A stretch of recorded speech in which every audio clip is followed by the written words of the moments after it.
rain. We're gonna get our airplane washed. Hail. I don't know how we get through here, Bill. We're down. We're sliding. Wind. Oh, no. On the brakes! In a heartbeat, He's gonna crash! bad weather can turn an ordinary flight into a fight for survival. The pilots did their very best to recover from this situation, and it didn't work out. The right information, the right equipment can be the difference between life and death. All 4 engines have failed! In a constant battle between the planes we fly and the weather that batters them. Brace for impact!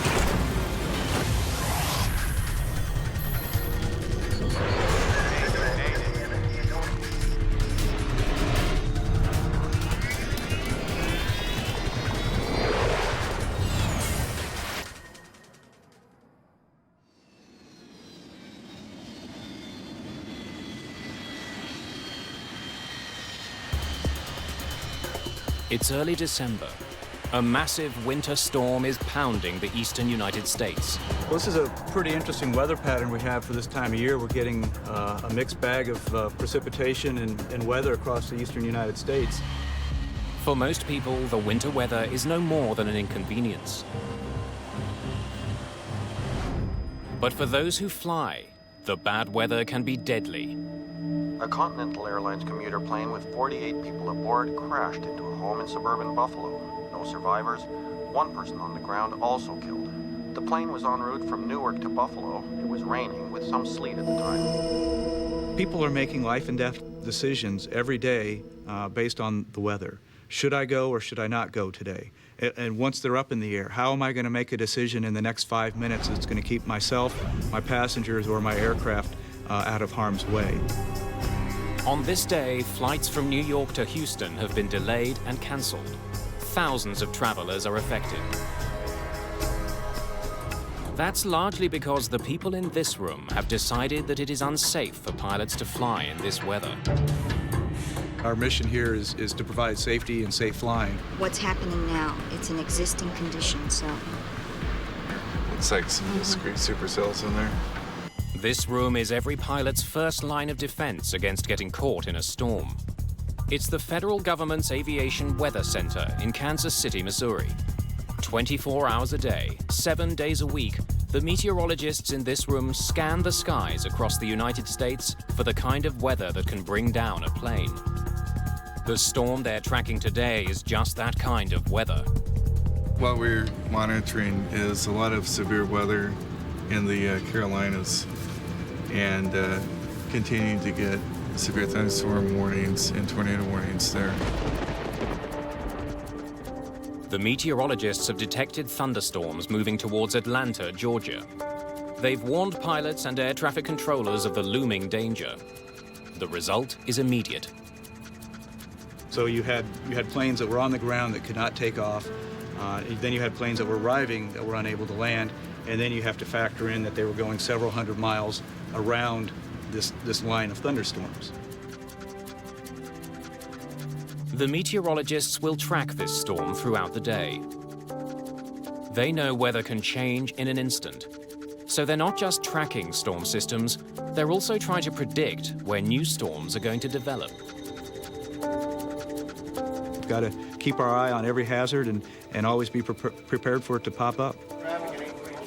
Today, the people who work here also have to find a way to keep planes out of the storms that are rolling through the south.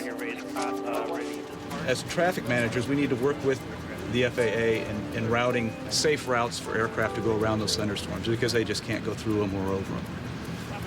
So using these two images together, we can get a good three-dimensional or even four-dimensional picture of the atmosphere and how moisture is moving around in there. Thunderstorms are a lethal threat to pilots. The clouds that contain them are massive. They're usually much too tall to fly over, and the weather inside them can be treacherous. In no instance does any aircraft want to go into a thunderstorm. Lightning strikes, hail can certainly damage the airframe, and in the extreme cases, there can be so much liquid precipitation in that thunderstorm that it'll cause a jet engine to flame out.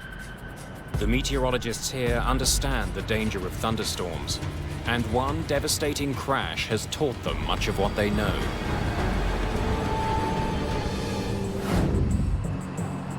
It's April the 4th, 1977. Good afternoon, sir. Good afternoon. May I see your boarding pass, please? Southern Airways Flight 242 is bound for Atlanta, Georgia. Just down the aisle on the right, sir. Enjoy your flight. Thank you. Boarding pass? Here in the United States, the weather in the southeast usually consists of high humidity and high temperature. That's a perfect recipe for thunderstorms.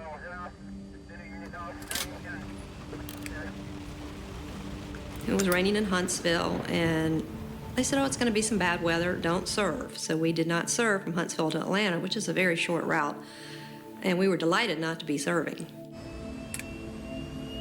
Aircraft dispatchers provide flight crews with pre-flight weather information. Looks like you guys got a good one coming. Sure thing. Have a good one. That weather was 2 hours old. It was no longer updated. I was a little surprised that we took off when we did. I really thought we'd taxi out to the end of the runway and hold for a while because the weather looked so bad. But we taxied out and immediately took off. Before the pilots get very far, they receive an ominous weather warning from air traffic control. Southern Airways 242, I'm painting a line of weather which appears to be moderate to possibly heavy precipitation. Starting about 5 miles ahead. Okay, we're in the rain right now. It doesn't look much heavier than what we're in right now, does it? Back in 1977, pilots were more reliant on their own skills, abilities, and knowledge than they were on air traffic control. In this particular instance, they had onboard weather radar. I can't read that. Just looks like rain, Bill. What do you think? There's a hole. There's a hole right there. That's all I see. Pilots use their radar to avoid bad weather. They stay away from regions that are illuminated on the display screen. Coming over, we had pretty good radar. I believe right straight ahead. There. The next few miles is probably the best way we can go. So between that information and looking out the window, they were able to make what they believed were the right decisions about traversing the weather. As the pilots of Southern Airways Flight 242 attempt to carve a path through the thunderstorms, they encounter a wall of storm cells. It looks heavy. Nothing's going through that. The storm closes in on the aircraft. That's a hole, isn't it? It's not showing a hole, is it? The gap between the thunderheads the pilots thought they had seen on their radar no longer seems to exist. Pilots don't like thunderstorms in any way, shape, or form, only because it poses a threat to the safe operation of the airplane. Because of the high velocity winds, the potential for hail, wind shear, that all has a dramatic effect on the capabilities of not only the pilot, but of course the aircraft as well.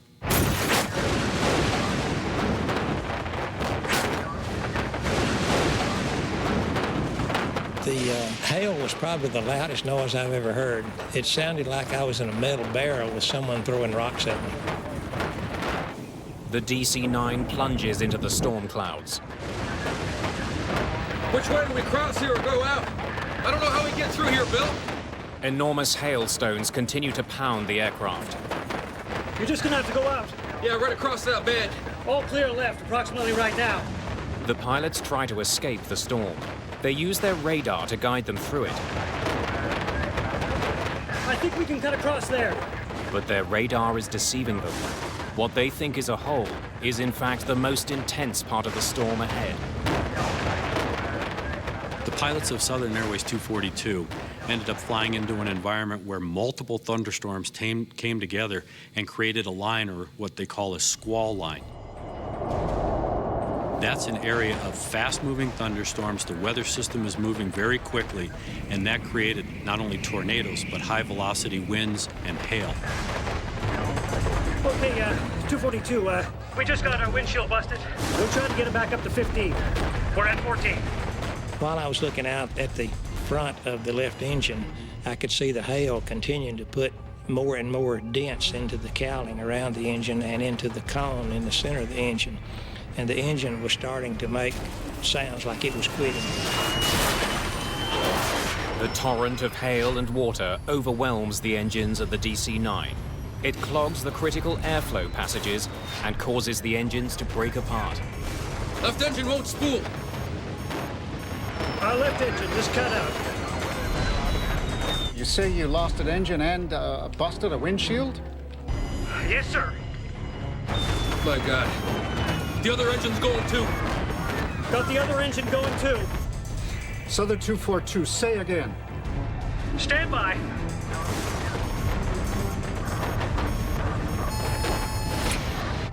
We lost both engines. What happens next leads to one of the most horrific crashes in aviation history and spurs fundamental changes to the way weather forecasts are made. Brace for impact! Got the other engine. High above Georgia, Southern Airways Flight 242 is falling from the sky. We lost both engines. This DC-9 is a glider, and it's falling at 56 feet per second. They're at 14,000 feet. They don't have a lot of time. I realized I was in an emergency situation, and I felt like I was going to die. But I decided I would do everything I could to try to help my chances. The plane emerges from the storm with 2 dead engines. Get those engines started.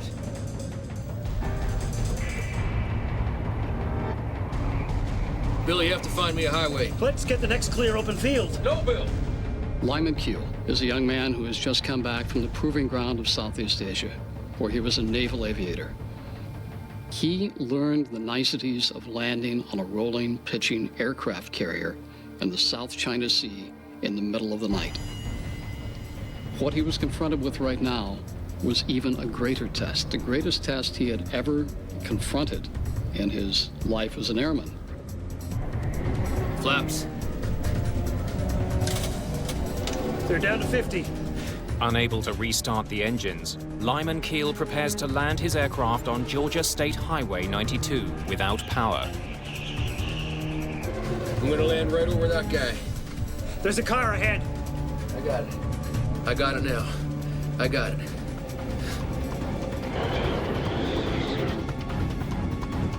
Brace for impact!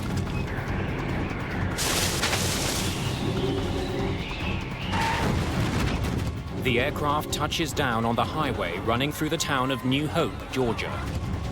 Before the plane completely stopped moving, there was fire blowing through the cabin. The plane clips a utility pole.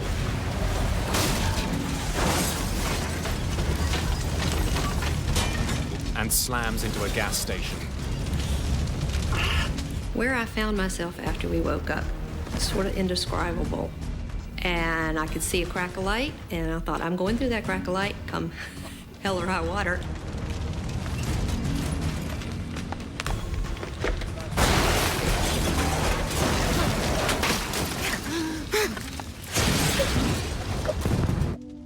I saw a red reflection like fire in the door. That's when I saw what was happening. I saw smoke and fire.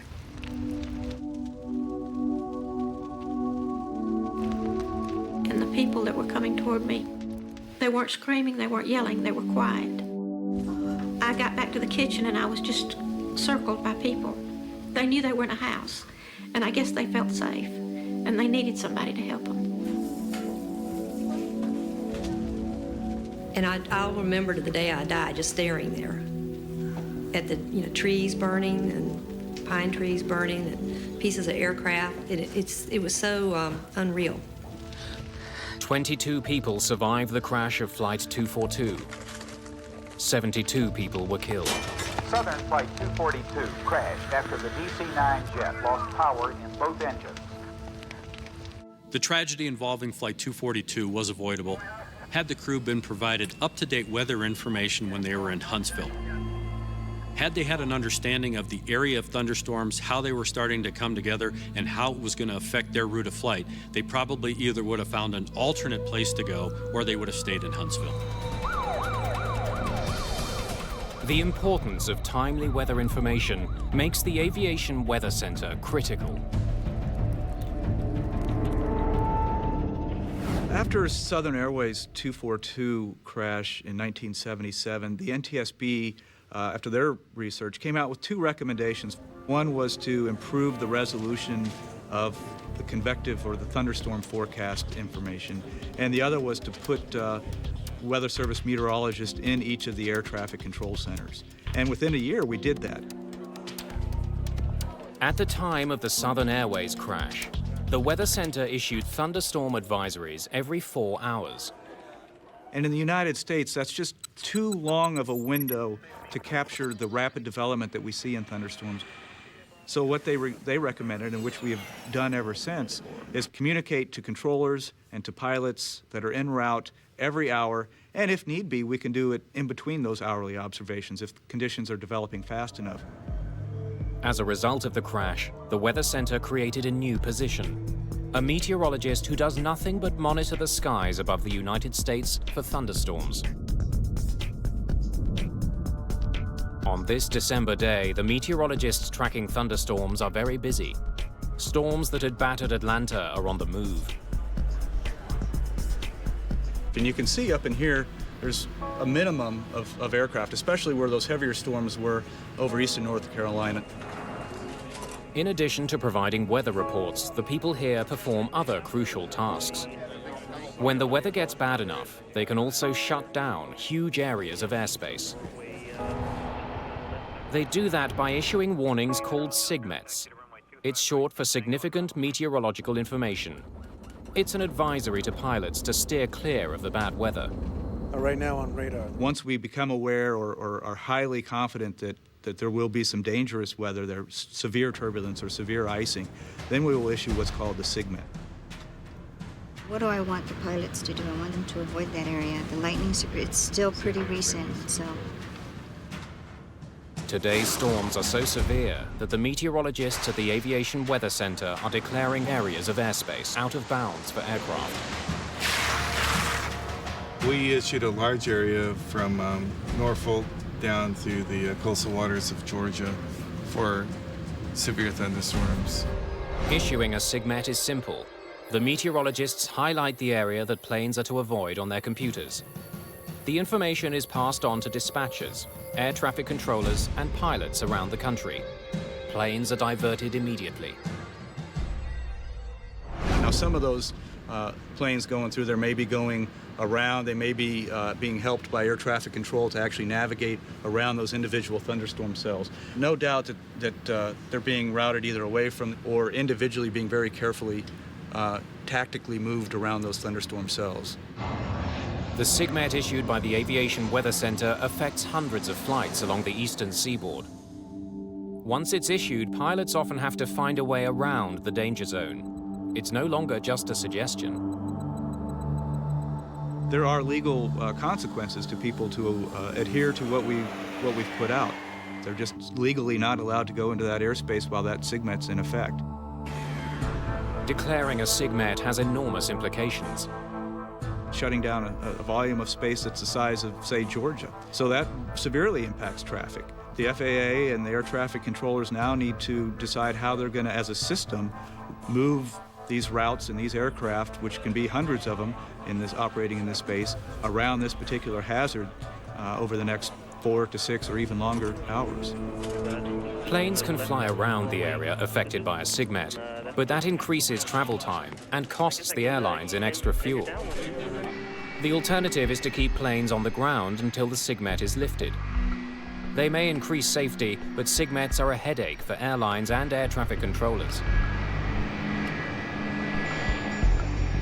It averages out about 7,000 planes to 8,000 planes at any moment being managed. And so when you start shutting down large areas of airspace, which we certainly can do on a very active thunderstorm day, it leaves very little operating room for air traffic controllers to put planes through. Technology allows the meteorologists here to keep planes away from dangerous weather. But in aviation, some of the most dangerous weather is all but invisible.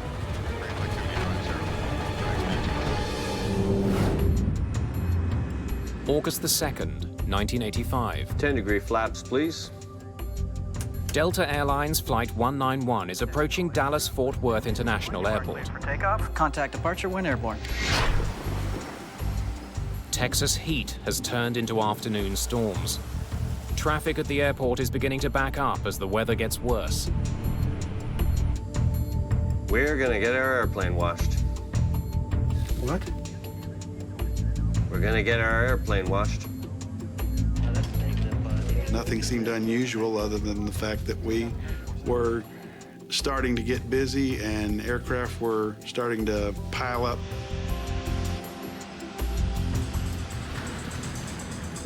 Tower, Delta 191 Heavy, out here in the rain. Feels good.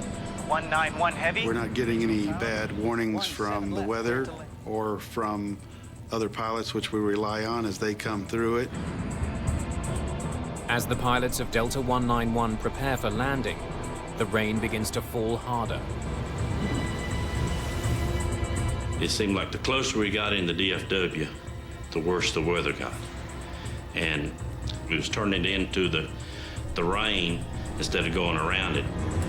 At the foot of the runway, one of the most ferocious types of storm clouds stands in their way. Before landing check. Landing gear. Down, 3 green. At the time, the type of storm the Delta crew is approaching barely has a name.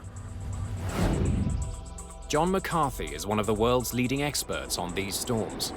It is a tiny thing, meteorologically speaking, compared to a big storm or a snowstorm or a hurricane. It's just like a needle in a haystack. The needle is a microburst, one of the deadliest and at the time most poorly understood weather phenomena. They've taken down airliners before. But as Delta 191 makes its approach, there are no warning systems that can effectively alert the pilots of the danger they're in. Prior to 1985, the radars on board the aircraft were built to detect thunderstorms, essentially heavy areas of precipitation. They were not effective. They weren't even designed to detect the microburst. If you're at the kitchen sink and you turn on the water and it goes straight down and it splashes out in all directions. And that's kind of what a microburst is, except that it is extremely bad news if you're an airplane flying through it. When a plane hits a microburst, it encounters a complex and powerful set of conditions. Downdrafts and tailwinds batter a plane. It's a deadly combination. At its maximum strength, it's no more than 2 miles across, and it lasts no more than 15 minutes. So if you look at that little space and time window, it's very small. And so the probability of hitting one is low. Just short of the runway, Delta 191 flies into the microburst. We're gonna lose it all of a sudden. There it is.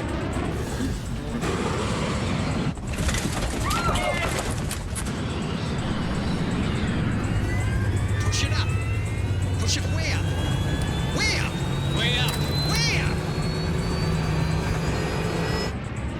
I pulled my seatbelt tight as I could, but at the same time, you could hear a pin drop. Nobody was talking. Hang on to the son of...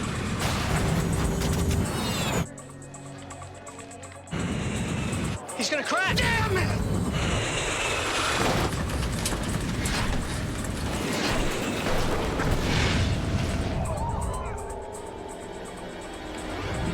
The pilots of Delta Flight 191 did their very best to recover from this situation, and it didn't work out. I must have caught sight of him just at the last millisecond, and he cartwheeled into the tank in just an instant, and then, of course, there was fire, not a ball of fire, but a wall of fire. It seemed like it was only a few seconds, 5 seconds at the most. I don't know how long it was. Everything was stopped. Then all of a sudden you look up and it's just nothing there. Everything's gone. You just see the whole big picture outside. Like the plane just opened up.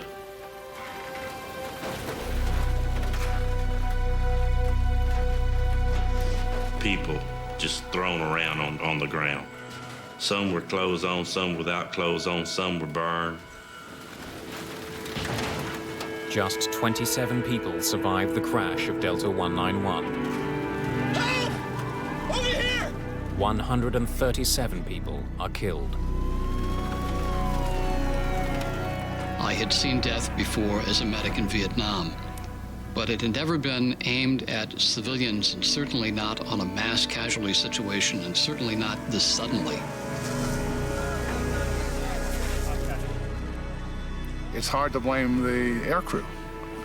Their job is to avoid thunderstorms, and there's probably a forecast for thunderstorms every day at Dallas in the summertime. Which ones do you avoid? And it's a very difficult problem. After the crash of Delta 191, the Federal Aviation Administration races to develop technology that can prevent microbursts from killing again. If there is one crash that we can look back on now and say, this made things safer because we learned from it, it was Delta 191. One of the most important lessons, that the technology in use at the time simply wasn't good enough. What we found out is that Doppler radar, which is on the ground, is incredibly effective in detecting microbursts. Unlike weather radar in use at the time of the crash of Delta 191, Doppler radar can also detect the direction of winds inside a storm. And if you look through the Doppler radar, you see a part of it that's going away from the radar and a part that's coming towards the radar. And if it's small, it's absolutely a microburst. It can be nothing else. So it has what we call an unambiguous signature of a microburst, which means we got it. When the Doppler radar system at an airport detects a microburst, it sends an alert to air traffic controllers. The controllers relay the warning to pilots on approach. Flight 236, microburst alert. 50 knot loss, 1 mile final, say intentions. After the crash of Delta 191, terminal Doppler weather radar was installed in airports across the United States. Dallas-Fort Worth was one of the first to apply the system. But technology is only one link in the chain. Sometimes, even with all the right information, pilots make disastrous decisions. There's your big what diddly. Yeah, we gotta get over there real quick.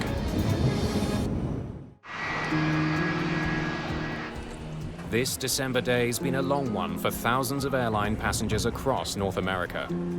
A winter storm is moving across the southeastern United States. The meteorologists at the Aviation Weather Center have shut down a large area of airspace. Hundreds of flights have been grounded or forced to divert around the storm. But shutting down that airspace doesn't take the pressure off. If thunderstorms do start to develop and become very strong and organized, we can't let that distract us from other hazards such as icing, turbulence, or even strong surface winds or low-level wind shear. The meteorologists here can see troubling weather ahead and let pilots know how to avoid it. But sometimes what pilots do with that information can lead to disaster. June the 1st, 1999. American Airlines Flight 1420 has been delayed by weather. Dispatch, please. Yeah, it's Michael Arago. Storms threatened this flight's destination, Little Rock National Airport in Arkansas. The pilots of 1420 had received a briefing from their dispatch department about all of the thunderstorm activity that they were going to encounter between Dallas and Little Rock. They were also warned about the fact that because of the fast-moving weather system, that they would be entering into an area called, or what was characterized as, the bowling alley.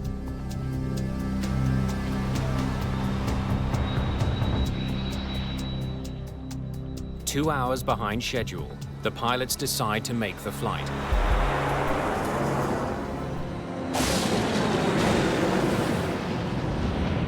They race to fly through a gap in the storm system.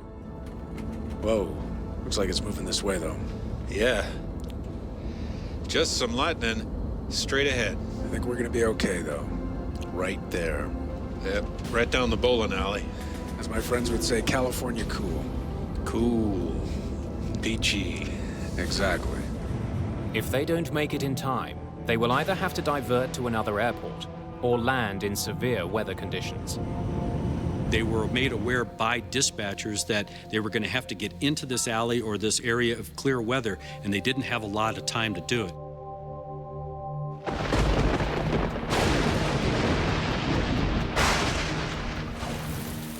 But as they near the airport, the weather gets even worse. American 1420, it appears we have a second part of the storm moving through. The wind now is 340 at 16, gust 34. Okay, did you notice something? Did you see the airport there? Where? There, okay, right. You're on a base for it, okay? It's right there. Well, I'm on a base now? It's like a dog leg. We're coming in, and there it is, right there. I lost it. I don't see how we can maintain visual. The plane was rocking and rolling at that point. It was pretty doggone unstable. I don't know what made me aware, so doggone aware, that we were going to have a problem. I don't know what did that.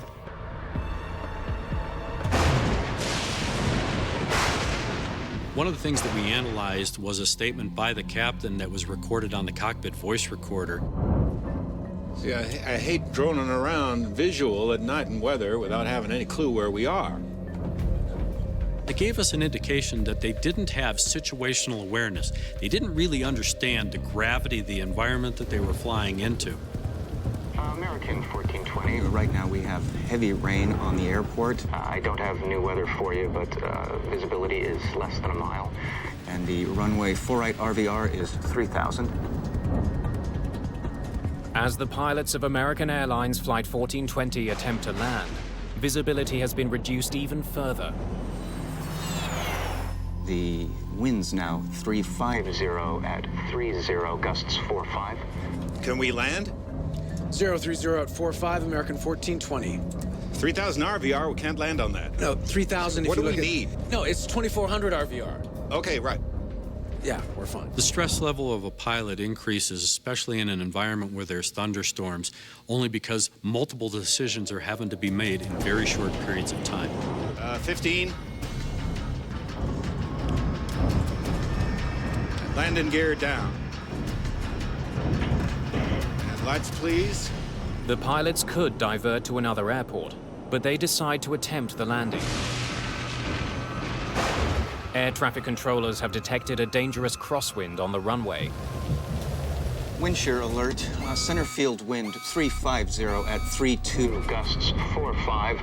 North boundary wind 310 at 29. Northeast boundary wind 320 at 32. 1,000 feet. 20. 40-40 land. This is a can of worms.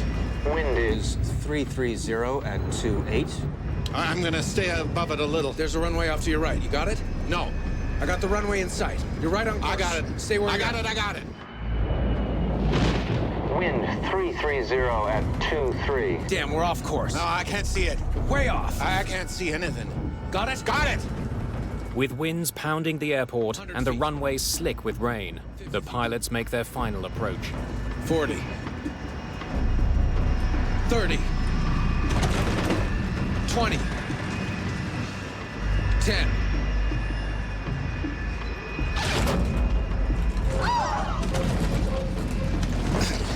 We're down.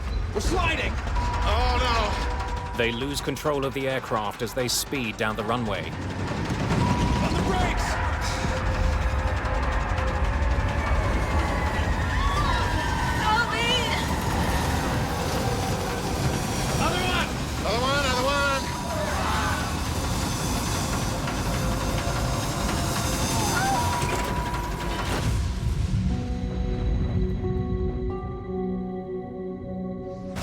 The plane runs off the end of the runway and crashes into several steel columns. Well, I knew I was not going to die in that thing. I got out of that plane probably in 10 seconds. It's like being in war. Go, go, go. But not everyone is so lucky. 11 people are killed in the crash of American Airlines Flight 1420, including Captain Richard Bushman. Did they really know what they were getting themselves into? That was a key point for us as investigators. They went into an environment that was detrimental to their safety. The National Transportation Safety Board rules that the pilot's decision to land at Little Rock Airport was the primary cause of the accident. On the day of the crash, the pilots of Flight 1420 had to rely on controllers to relay information about conditions on the runway.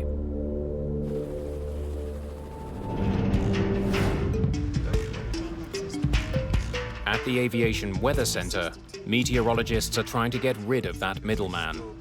We can provide a picture right in the cockpit, and the pilot can navigate looking at a picture as opposed to trying to translate some words that they've heard read to them over a radio. They can see what the hazard's going to be in relation to aircraft and start making decisions immediately, as opposed to decoding, drawing where that hazard is, thinking about where they are in relation to the hazard, and then trying to make that decision. It will speed up the process. Throughout the day, meteorologists in this room have been tracking a band of fierce thunderstorms in the southern United States. Those storms are beginning to die down. Meteorologists have started to reopen airspace they had previously closed.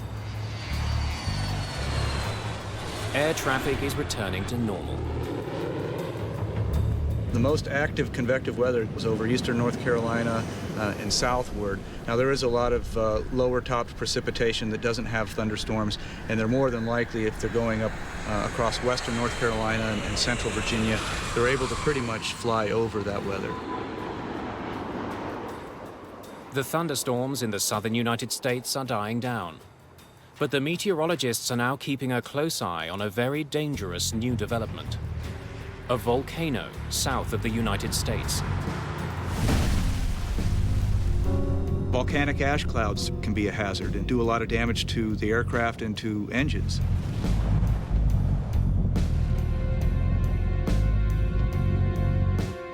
Nolan Duke is tracking weather over the Gulf of Mexico.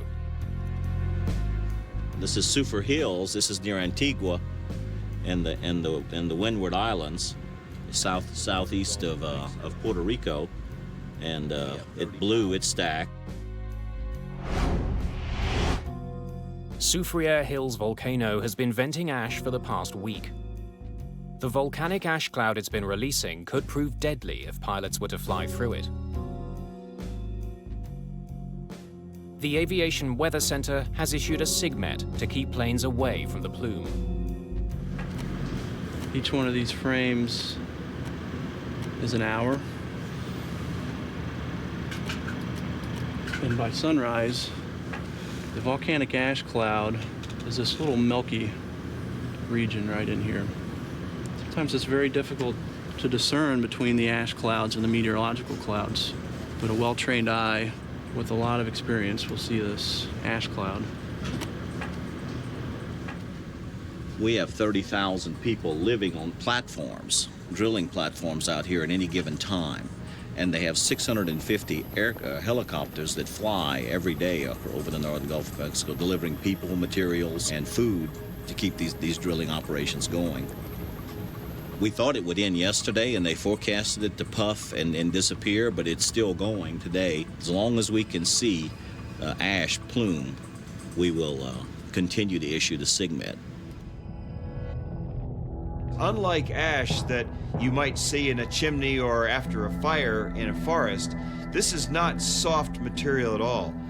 This is very fine, ground-up particles of solid rock and minerals.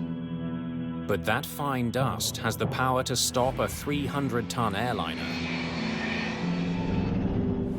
On June the 24th, 1982, the devastating effects of an ash cloud took the crew of a British Airways jet completely by surprise. Barry and I were just sitting there minding the shop. Pitch dark night, of course. And then we started to get these pinpricks of light on the windscreen. Mount Galunggung on the island of Java has erupted, but no warnings have been issued to pilots. When the 747 flies into the cloud, it collides with the volcanic ash particles inside. The friction creates a bright, shimmering glow on the windscreen. Because it's such a dry environment up there, that frictional electrification produces the glow that we refer to as St. Elmo's fire. Same on my side. But the crew had no idea what they were looking at. This light show, if you like, had become more intense. In fact, we ended up sitting there with 2 sheets of brilliant white light in front of us in place of the windscreens. Passengers aboard the flight also see a strange glow around the plane's jet engines. Smoke begins to seep into the cabin around them. Volcanic ash has been sucked into the aircraft's ventilation system. With ash particles clouding the cabin and the aircraft lit up, the volcanic cloud deals its most deadly blow. Engine failure, number 4. Fire action, number 4. The ash has snuffed out one of the jet's 4 massive engines. Closed. Start lever. Off. There were huge flames coming out of the back of the engines, 20, some people said 40 feet long, shooting out of the back of all the engines. Is it going to penetrate from the outside of the aircraft? Is it going to come into the cabin? Are we going to burn to death? Are we going to choke to death on the smoke?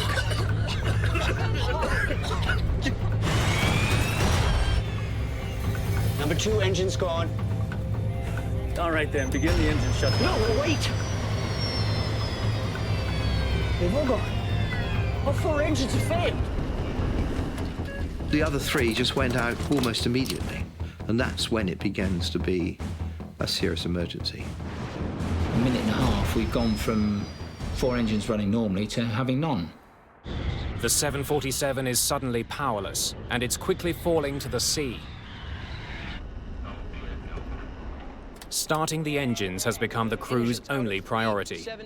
But volcanic ash is making that task impossible. The temperature in the combustion chamber where this ash is flowing through are around 2,000 degrees centigrade. And so the volcanic ash we know melts at about 1,300, 1,400 degrees. The volcanic ash transforms into molten goo within the jet engines. The material blocks key air passages and causes the engines to surge and shut down. We've got a fundamental disturbance of the airflow in the main core of the engine, which caused the engine to backfire. And the engines flamed out, and that was the cause of the problem.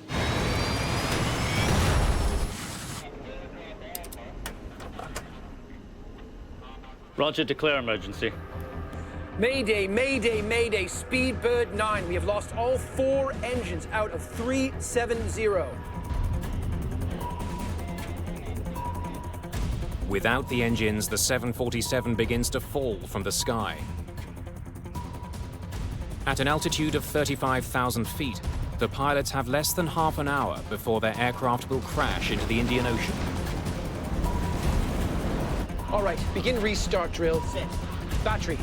Check. On. The standard restart drill takes 3 minutes to complete. Anything? Anything? No. Again. All right then, from the top, battery. The crew will have fewer than 10 attempts to start the engines. Fire switch. In. British Airways Flight 009's dead engines are having an effect inside the cabin. The engines usually maintain air pressure. Without them, the pressure is dropping. Passengers are having difficulty breathing. Breathe normally, ma'am, not deeply. Standby power, open.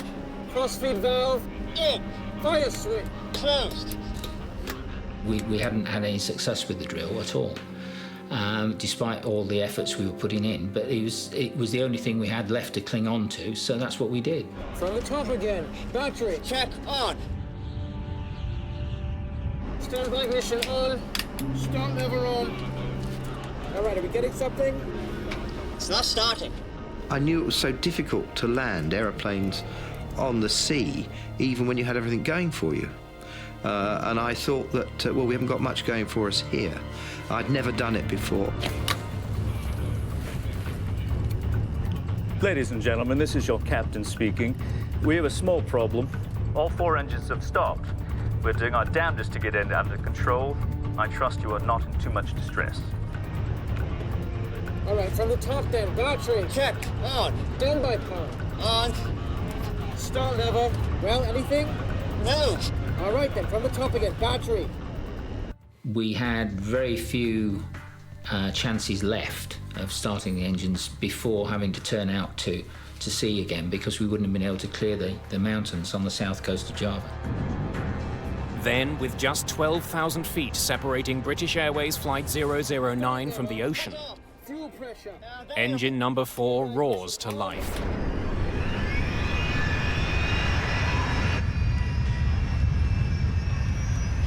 Engine 4, back online. The noise that a Rolls-Royce engine makes when it starts up is low rumbling noise, you know, and it was just, well, it was wonderful to hear it. The glass now is half full, it's not half empty. We're now in with a real chance. And I tell you what, the 3 of us would have dragged that aeroplane around the whole island of Java. Thrust lever, closed. Start lever, cut off. Fuel pressure. Available. Standby ignition on. Start lever on. Engine 3, back online. I don't believe it. Engines 1 and 2, both back online.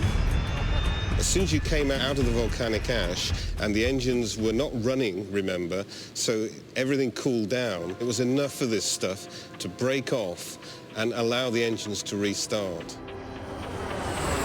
We say, right, let's get this thing on the ground as quickly as we can.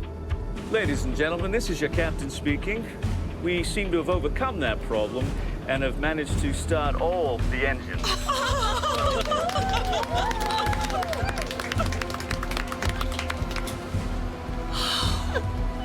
We are diverting to Jakarta and expect to land in about 15 minutes. British Airways Flight 009 landed safely. No one was injured, and an important lesson was learned.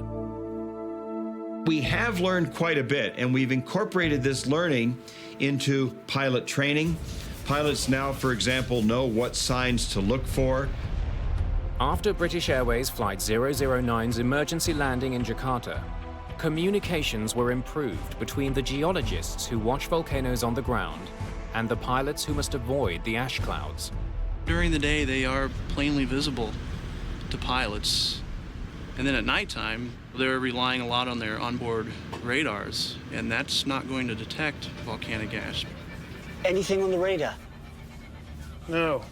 So they're completely blind to it, and they just blindly fly right into the ash cloud.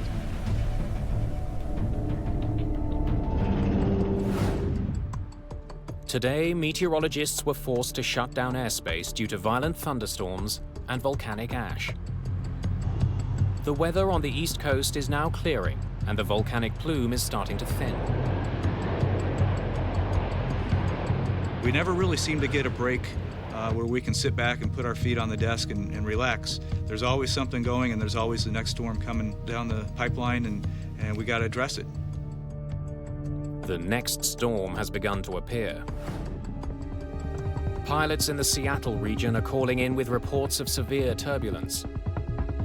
But we've got 2 systems actually over the west that we're watching. One over now over Central California, and what looks like it's a little bit more powerful storm coming onshore into Washington and Oregon. That's certainly going to be our attention getter for the next day and a half. More than 1 million people got on an airplane on this stormy December day. Some planes were delayed, but there wasn't a single accident due to weather. That's the kind of result these meteorologists hope for every day. Ideally, we'd never have clouds or any type of hazardous weather for pilots, and everything be clear skies and smooth sailing. We're here to help people be safe, and when that duty calls, we're prepared. We'll catch our breath today and get ready for tomorrow.